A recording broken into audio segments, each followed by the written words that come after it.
이번 시간에는 소셜미디어 활용에 대해서 알아보도록 하겠습니다. 기업은 페이스북 페이지, 인스타그램 공식 계정을 보통 만들어 놓고요. 페이스북 비즈니스 관리자를 설정을 하면은요, 보다 체계적으로 좀 접근을 하실 수가 있는데요. 제가 실제 기업에 가서 보면 페이스북 페이지나 인스타그램 계정까지는 만들어 놓으시는 경우가 많이 있는데, 페이스북 비즈니스 관리자를 생성해 놓지 않고요. 별도로 그냥 개별적으로 운영하는 사례가 꽤 많이 있기 때문에 페이스북 비즈니스 관리자를 설정하시고 비즈니스 관리자를 만들어내시면 비즈니스 관리자 안에 이벤트 관리자라는 메뉴가 있거든요. 그 이벤트 관리자 안에 가셔서 우리 웹사이트 혹은 애플리케이션과 연결을 시키셔야 됩니다. 이것이 이제 픽셀이라는 방법으로 연결이 되는 건데요. 구글 애널리틱스와 같은 방법인데요. 우리 홈페이지에다가 페이스북에 제공해주는 픽셀이라는 스크립트 코드를 넣어주면 누군가는 우리 홈페이지나 서비스에 들어올 거 아니에요. 들어오는 순간에 항상 스마트폰은 로그인 되어 있는 상태로 쓰는 경우가 거의 대부분이기 때문에 이 방문자 정보를 페이스북 비즈니스 관리자 안에 가보면 타겟이라는 메뉴에서 고객 정보를 모을 수가 있습니다.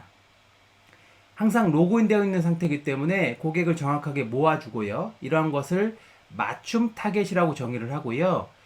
맞춤 타겟을 최소 N수 정도만 모으면, 몇천 개 정도만 모으면요. 이 맞춤 타겟과 유사한 속성을 갖고 있는 유사 타겟으로까지 최대 10%까지 확장시켜서 고객을 찾아낼 수 있기 때문에 불특정 다수에게 우리 제품과 서비스를 노출하려고 하지 마시고 네이버나 뭐 다양한 광고들을 통해서 웹사이트를 유입시키고 특정 컨텐츠까지 반응한 사람들만 모아서 페이스북, 인스타에 추가적으로 광고를 집행하시면 훨씬 더 큰 효과를 보실 수가 있는데요. 페이스북과 인스타그램은 이 퍼널 구조로 광고가 설계되어 있습니다.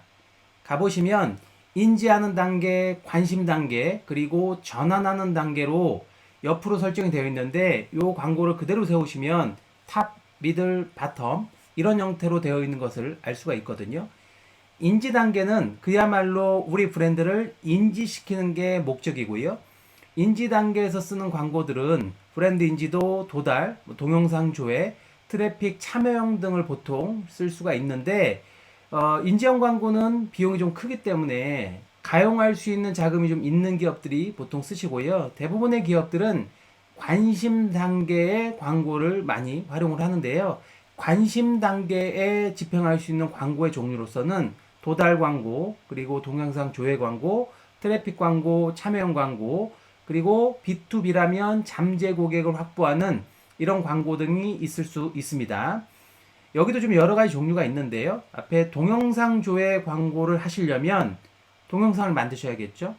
그리고 페이스북과 인스타를 동시에 한 번에 도달시킬 수 있기 때문에 인스타까지 한 번에 감안을 하신다면 동영상 컨텐츠는 1대1 비율, 물론 이제 그 아닌 것들도 도달은 나오긴 하지만 1대1 비율로 영상을 만들으셔야 되고 인스타그램은 15초가 넘어가는 광고 컨텐츠들은 도달이 안 나오기 때문에 이 시간까지 좀 감안해서 동영상을 만드셔야 될 것 같고요. 참여형 광고의 목적은 말 그대로 특정 컨텐츠에 참여를 유도하는 방법인데요. 좋아요나 댓글을 달을 필요성이 있을 때 참여형 광고를 보통 돌리고요. 참여형 광고는 동영상 소재도 돌릴 수 있고 이미지도 돌릴 수 있고 텍스트도 돌릴 수 있습니다. 여러 가지 형태들로 컨텐츠도 다 되기 때문에 일반적으로 참여형 광고를 먼저 돌려봐요. 어떠한 광고 소재를 올려놓고요. 참여형 광고를 돌리면 기본 그 해당 컨텐츠에 좋아요나 댓글이 달리기 때문에 이걸로 해서 기본적으로 게시물의 요건을 만들어 놓고요. 그 참여형 광고를 계속 좀 비용을 많이 쓰지 않은 몇천 원 수준으로 집행을 해놓고 일주일 정도 지나면요. 그 참여형 광고랑 달리 트래픽 광고를 다시 집행을 합니다. 트래픽 광고의 목적은 우리 웹사이트에 방문을 시키는 게 목적이에요. 클릭을 통해서. 그래서 조금 더 고객 집단이 좀 달라질 수 있고요. 앞에 댓글이나 좋아요를 눌렀던 사람들보다는 페이스북과 인스타에서 확실하게 터치를 통해서 클릭을 많이 한 사람들에게 더 도달을 시켜주기 때문에 우리 웹사이트에 방문시키는 데 도움이 될 수 있습니다. 그래서 여러 가지 종류 중에 저는 동영상 조회 참여형 광고, 트래픽 광고를 일반적으로 관심 단계에서 좀 활용할 수 있고요. 인터넷 쇼핑몰이라면 전환 광고를 집행하는 것들도 나쁘지 않습니다.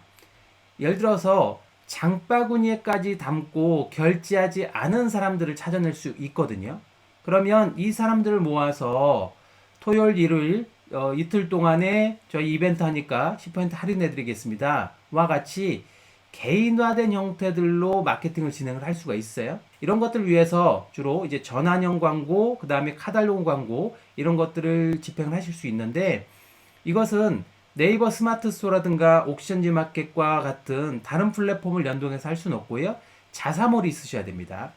앞에 시간에 채널 만드는 얘기를 해드렸었지만 카페24라든가 그리고 쇼피파이, 워드프레스와 같은 이러한 솔루션을 통해서 우리가 직접 스크립트 코드를 넣어놓을 수 있어야 되기 때문에 이러한 것들을 넣어서 전환형 광고까지 집행을 하면 실제 성과가 있다 없다를 찾을 수 있기 때문에 퍼널 관점으로 접근을 하시고요. 페이스북과 인스타그램은 하나로 움직이는 겁니다. 인스타그램은 별도로 광고 계정이 있지 않아요. 물론 인스타만 하고 싶을 경우에는 페이스북 비즈니스 관리자에서 노출하는 채널을 페이스북을 끄시면 인스타만 별도로 나가게 세팅을 하실 수는 있습니다. 이 퍼널 구조는요, 사실은 구글을 따라온 거예요. 구글은 10여 년 전부터 이 퍼널 구조로 광고가 진행이 되고 있었거든요. 구글은 맨 첫 번째 인지 단계 그리고 관여 단계, 구매 단계로 퍼널을 설정해 놓고요. 인지 단계에서는 인구 통계학적인 정보 그리고 위치 및 언어와 관련된 타겟팅을 제공을 하고 있고요. 관여 단계에서는 게재 위치, 예를 들어서 특정 언론사를 찍어서 광고를 집행할 수도 있고요. 문맥, 전체 글을 읽고 그 안에 맞게끔 광고를 집행하는 이런 문맥 타겟팅도 제공을 하고 있고 글 안에 주제와라든가 아니면 개인의 관심사 이런 것들을 타겟팅을 지원해 하고 있었고요. 구매 단계에서는 맞춤형 고객을 만든 이후에 유사 고객까지 확장해서 실제 리타겟팅까지 진행하는 형태들로 퍼널 구조로 집행이 되고 있었기 때문에 네이버는 이렇게 되고 있지 않지만 구글, 유튜브는 구글과 같이 가는 거니까요. 구글, 유튜브 그리고 페이스북과 인스타그램 같은 이런 솔루션들은 퍼널 구조로 단계별로 고객을 설득할 수 있게 해놨다라고 이해를 하시면 될 것 같습니다. 퍼널 구조로 되어 있기 때문에 과거처럼 컨텐츠를 하나 만들어 놓고 우리가 똑같은 방법으로 설득하는 게 아니라요. 고객을 단계별로 쪼개서 접근을 할 수가 있어요.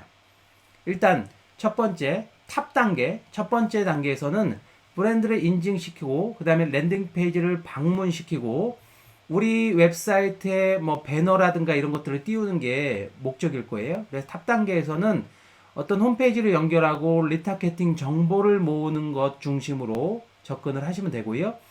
이렇게 탑 단계에서 퍼널 단계에서 고객 정보가 수집이 됐다면 이 수집된 정보를 갖고 중간에 미들 단계 두 번째 컨텐츠를 제공을 할 수 있을 건데 우리 홈페이지 한 번 이상 방문했던 사람들이기 때문에 처음에 봤던 컨텐츠를 던지는 게 아니라 조금 더 보다 자세한 컨텐츠를 제공할 필요가 있겠죠.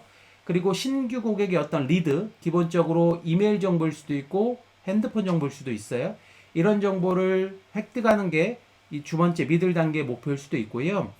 웹사이트 내 구체적으로 어떻게 검색하는지도 우리가 좀 볼 수 있고 우리가 제시한 동영상을 시청하는지 유튜브로 연결해 놓으면 동영상의 특정 시점까지 시청한 사람들도 전부 다 찾아낼 수 있기 때문에 이런 것들이 미들 단계에서 우리가 집행해야 될 광고의 목적으로 보시면 될 것 같고요. 장바구니에 담는 것들도 미들 단계에서 해당할 수 있습니다. 이렇게 탑 단계, 미들 단계까지 해서 전환이 되면 좋지만 전환이 되지 않았다면 마지막 바텀 단계에서는 구체적으로 구매를 하도록 요청해야 됩니다. 그냥 멋지게 보여주고 사겠지라고 생각하지 마시고 메시지를 구체적으로 쓰셔야 된다고요. 이런 것을 이제 콜 투 액션이라 부르는데요. 지금 구매하세요. 와 같이 버튼을 만드셔야 됩니다. 지금 견적 요청과 같이 버튼을 만들어 놓거나 아니면 전화번호를 써주고 지금 전화 주세요. 와 같이 행동을 요청하는 것이 맨 마지막에 바텀 단계에서 하는 건데요. 기본적으로 앞에 미들 단계 고객을 찾을 수 있고 그와 유사한 고객까지 좀 확장시킬 수 있기 때문에 바텀 단계에서 지불하는 비용이 조금 더 높을 수는 있어요. 이게 비용이 높다라는 것은 그만큼 전환을 훨씬 더 많이 끌어와야 우리 기업이 돈을 벌 수 있는 거잖아요. 바텀 단계에 의해서는 메시지의 직접적인 행동을 요청하는 형태들로 접근을 하실 필요가 있습니다. 네이버와 달리 구글, 유튜브, 페이스북, 인스타는 퍼널 구조로 되어 있고 단계별에 대한 데이터를 수집해서 우리가 이 데이터를 기반으로 해서 체계화해서 접근을 할 수 있다라고 이해를 하시면 될 것 같고요. 이러한 것들이 페이스북 비즈니스 관리자 혹은 구글 광고에서 체계적으로 접근하는 우리의 컨텐츠를 도달시키는 방법이고요. 이거 외에도 기업이 어떠한 컨텐츠로 접근하는 방법이 있을 수 있죠. 예를 들어서 우리가 광고를 하려고 하는 건 아니고 소비자에게 필요한 정보들을 우리가 브랜디드 콘텐츠일 수도 있고 아니면 고객 관점에서 좀 유용한 콘텐츠들을 기업에서 만들어서 꼭 우리 브랜드를 홍보하기 위함이 아니어도 제공을 할 수 있잖아요. 광고 채널 아니고도 콘텐츠로 접근하는 방법도 있습니다. 이 콘텐츠로 접근하는 방법에서 채널들의 역할이 있거든요. 앞에 시간에 잠깐 말씀을 드렸었는데 블로그는 전체를 담는 역할을 해요. 컨텐츠 허브 역할을 합니다. 페이스북과 인스타, 밴드, 카카오 스토리 같은 소셜 미디어들은 소비자들이랑 관계 형성은 상당히 좋지만 지나간 컨텐츠를 찾을 수가 없다. 해시태그, 샵이라는 해시태그를 통해서 검색을 해낼 수는 있지만 우리가 1년 전에 어떠한 해시태그를 썼는지 사실 모르기 때문에 찾을 수가 없죠. 그래서 컨텐츠를 담는 가장 좋은 그릇은 블로그입니다. 저는 이를 블로그, 텍스트 중심으로 하시라고 항상 먼저 말씀드려요. 디지털 마케팅을 다루는 아주 많은 활동이 글쓰기와 연관되어 있습니다. 텍스트를 끌어올리지 않으면 카드뉴스 만들기가 어렵고요. 텍스트가 올려오지 않으면 영상 만드는 것들도 쉽지 않습니다. 아주 많은 활동이 글쓰기와 연관되어 있기 때문에 블로그를 중심으로 텍스트를 먼저 생산을 하시라는 거고요. 블로그가 좀 식상감이 있긴 하지만 미래 인터넷 기술이라고 하는 RSS, 아약스, 퍼머링크 이와 같은 미래 인터넷 기술이 사실 블로그에는 다 녹아나 있기 때문에 저는 콘텐츠를 담는 플랫폼으로서 여전히 유용하다라고 말씀을 드릴 수 있습니다. 블로그에 콘텐츠를 좀 놓으시면 되고요. 블로그랑 좀 유사한 속성을 갖고 있는 것이 유튜브예요. 유튜브가 블로그처럼 정보의 깊이성이 상당히 중요한 서비스인데 아무래도 텍스트보다 영상 콘텐츠 만드는 게 더 어렵잖아요. 그래서 기본적으로 텍스트 중심 블로그로 하시라는 얘기고 영상은 블로그에서 사람들이 관심을 보이는 거 중심으로 해서 블로그 콘텐츠를 10개 만든다면 영상은 그 중에 한두 개를 만든다고 생각하시면 조금 더 이제 피로도가 좀 줄일 수 있고요. 사람들이랑 관계 형성하는 용도는 페이스북과 인스타, 그 다음에 네이버 톡톡, 카카오톡, 채널 같은 것들이 고객과 관계를 형성하는 소셜 미디어라고 볼 수가 있어요. 각각의 다 나름의 역할이 있습니다. 우리가 소득 수준이 있는 경제활동 인구가 가장 많이 들어와 있는 서비스는 페이스북이죠. 반면에 20, 30대 여성들은 인스타그램을 좀 많이 합니다. 50대 이상 남성들은 밴드를 좀 많이 하시고 35세 이상 주부들은 여전히 네이버 카페와 블로그, 카카오 스토리 같은 것들을 이용을 하고 있다고요. 그래서 여러 가지 소셜미디어 채널이 많이 있는데 우리가 목표로 한 고객 중심으로 그 소셜미디어 채널은 운영을 하시면 되고요. 다른 한쪽이 홈페이지입니다. 결국 우리의 목표는 홈페이지 방문을 통해서 매출을 내는 게 아니겠어요? 이 모든 것들을 서로 하나로 엮어내셔서 유기적으로 돌아갈 수 있도록 구성을 하실 필요가 있습니다. 앞에 일하는 순서는 저는 텍스트, 이미지, 동영상 이런 순으로 권장을 드린다고 말씀드렸는데요. 블로그에 텍스트 중심으로 글을 쓰시고 통계 데이터를 보면서 사람들이 많이 보는 것들을 간단하게 이미지를 포함해서 카드뉴스를 만들 수 있죠. 이 카드뉴스를 페이스북 페이지와 그 다음에 네이버 포스트 이런 곳에 좀 게시를 해서 시간이 많지 않은 사람들이 쉽게 볼 수 있도록 만들어 놓을 수 있고요. 소비자들이 관심을 많이 보이는 컨텐츠들은 조금 더 깊이 있는 형태로 시각적인 비주얼을 요구하는 형태들은 유튜브 컨텐츠로 만들면 됩니다. 우리가 고객에게 일방적으로 보여주고자 하는 광고 메시지도 있지만 고객이 우리 제품과 서비스를 쓰면서 뭔가 편리한 기능, 뭐 추가적인 정보 같은 것들이 있을 수 있기 때문에 그런 것들은 동영상으로 만들어서 제시를 하시면 된다고 보시면 될 것 같고요. 그런데 이 각각의 채널의 속성이 다르기 때문에 유의하실 것은 각 채널의 기본적인 특성을 먼저 이해를 하실 필요가 있을 텐데요. 예를 들어서 페이스북은 잠깐 시간이 남을 때 엘리베이터 안에서 신호 기다리다가 스마트폰 쭉 보면서 친구들 일상 보면서요. 좋아요, 좋아요, 좋아요, 좋아요. 이렇게 넘어오는 서비스잖아요. 그러니까 페이스북은 잠깐 짬날 때 들어간 서비스이기 때문에 무엇인가 메시지가 좀 더 자극적인, 후킹한다고 하는데요. 시선을 뺏어낼 수 있는 형태들로 접근을 하셔야 되고, 영상 콘텐츠인 경우에는 사실 아주 재밌지 않은 경우에는요. 30초 이상 시청을 안 하거든요. 그래서 좀 더 단기간 내에 시청할 수 있도록 짧게 만들어 놓는 게 필요하고요. 인스타그램은 좀 젊은 층들이 좀 많이 쓰는 서비스인데요. 인스타그램은 젊은 층들 얘기 들어보면 인스타그램을 하면서 쉬고 있다라는 표현을 많이 해요. 휴식을 취하고 있는 거죠. 그래서 이 휴식을 방해하는 행동들은 인스타그램의 성과가 잘 안 나옵니다.